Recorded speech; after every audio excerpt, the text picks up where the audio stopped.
In this video, I will be reviewing The Stone God Awakens by Philip Jose Farmer.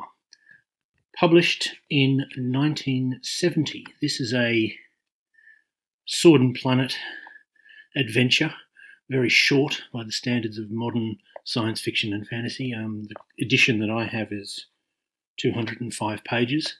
There was never a sequel, unfortunately. It's a one-off. If you don't know what Sword and Planet is, it's a subgenre of science fiction which is mostly about adventure rather than about considering ideas or the impact of technology in a serious way. It's usually about the adventures of one man, and it usually is a man, from modern society, whatever modern times are for the person writing, who's transported to another world and has adventures there, essentially. In this case, it is Ulysses Singing Bear, a scientist back in 1985, was then 15 years in the future. He becomes petrified by an experiment about molecules, and he awakens, or millions of years later, unharmed, in a world in which new species have evolved and human beings are extinct other than him. The title comes from the fact that his petrified self has been considered to be a god and has been worshipped by the creatures living in this new Earth. It uses the convention, which I think probably first came from A Connecticut Yankee in King Arthur's Court by Mark Twain, which is that a scientifically trained man in a primitive society, because that's the society in which he finds himself, will be able to sort of impress the locals with their knowledge of, with his knowledge of gunpowder and sort of modern inventions, and he'll be able to become a great conqueror and war leader. And that's roughly the way that the story goes. That is quite interesting.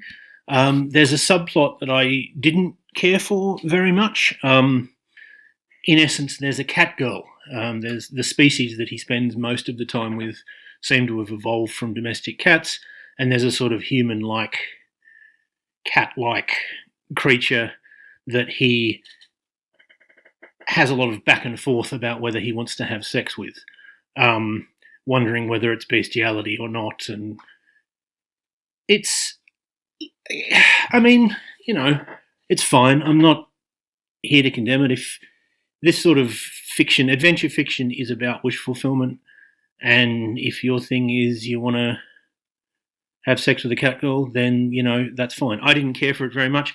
The other thing I didn't like about it, it uses a trope which is found in a lot of places, but it reminded me in particular of The Time Machine by H.G. Wells, where a man has a sort of relationship with a younger, or at least sort of more inexperienced girl or woman who sort of looks up to him.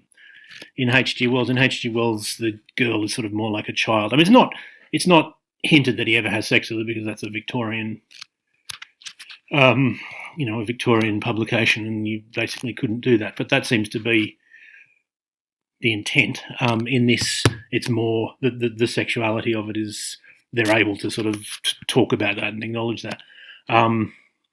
It didn't make a lot of sense either, to me anyway, because he, the main character, is the one who's out of his society. The cat girl is the one who understands the world.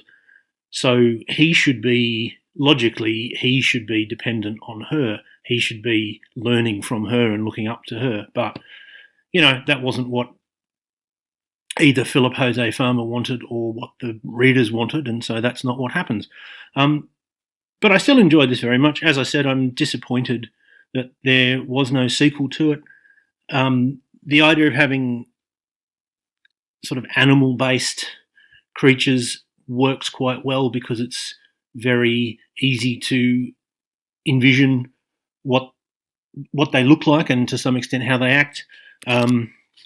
In the stories which probably sort of founded the Sword and Planet genre, which is the Barsoom series by Edgar Rice Burroughs, the creatures are all they're not obviously based on any earthly animal, and so he has to describe them, and they're a little bit less easy to envision in some cases. Although he's quite good at describing particular ones, like the Green Martians, for example, are very, in my opinion, or in my experience, very easy to imagine. Where do you get this? If you want to get it, well, obviously it's long out of print. It's not going to be in any bookshop. I mean, you could try a secondhand bookshop. I would try a secondhand book website like Abe Books. If you don't know that, that's ABEBOOKS.com. You could also try eBay, although from the search that I did, the prices on eBay are a little bit higher than the prices on Abe Books. Either way, you're looking at probably more than $10, less than $20 plus any postage. As I said, it's very short. It's, don't expect a sort of modern phone directory sized science fiction or fantasy book. It's a paperback, or the version I have is a paperback. I'm not sure if it ever came out in hardcover, but it's if you enjoy that sort of fiction, and if the Catgirl subplot isn't going to be a deal breaker for you, I would certainly recommend trying to track it down if you've got the spare money to do that.